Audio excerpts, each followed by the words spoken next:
The U.S. and Sweden have a deep and rich cultural history, as you know, going back, 300 plus years. And more recently, in the last, 3 or 4, a very deep alternative energy partnership was formed. That partnership and that relationship grows deeper and deeper every day. And part of what we were doing in here earlier was making new connections in that partnership. What have you found that you are going to continue to work with?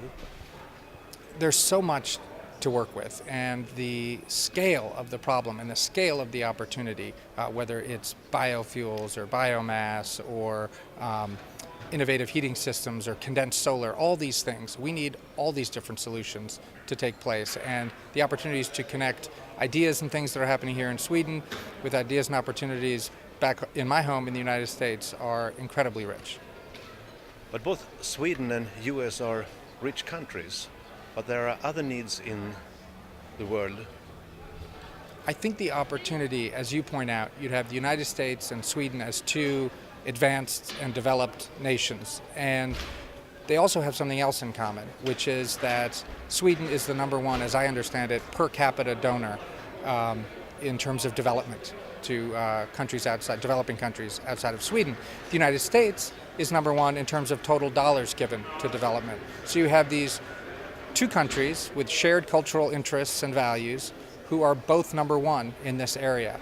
So it's an area where I think there ought to be really good further collaboration where development needs and ideas meet clean energy solutions. What have you found so far in Sweden that can change some of the future in this clean tech area? I think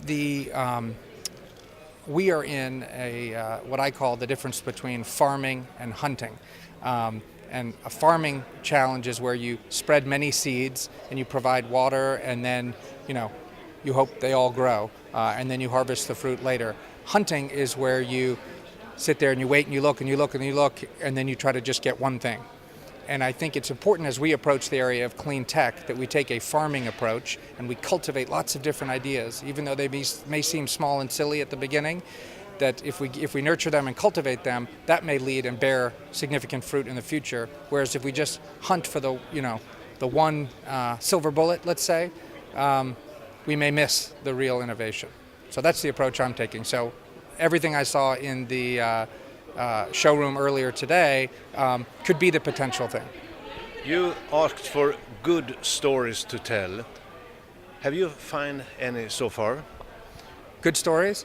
I did. I heard a great story. I won't say the name because I don't have permission to, but let me see if it's interesting without being able to name the protagonist.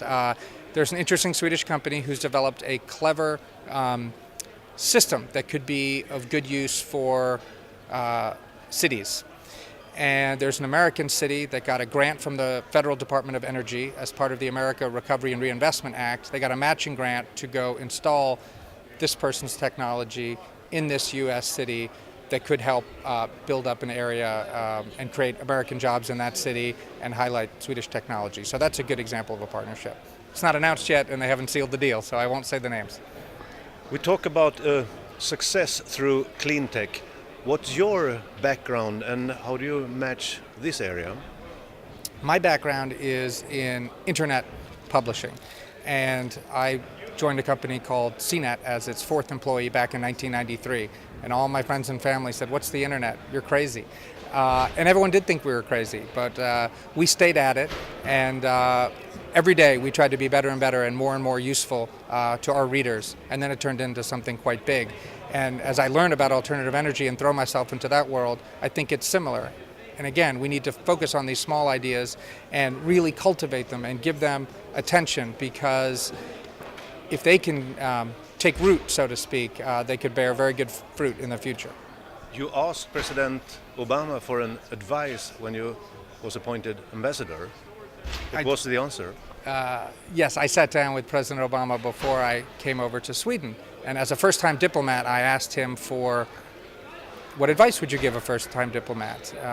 And he said, one word, listen.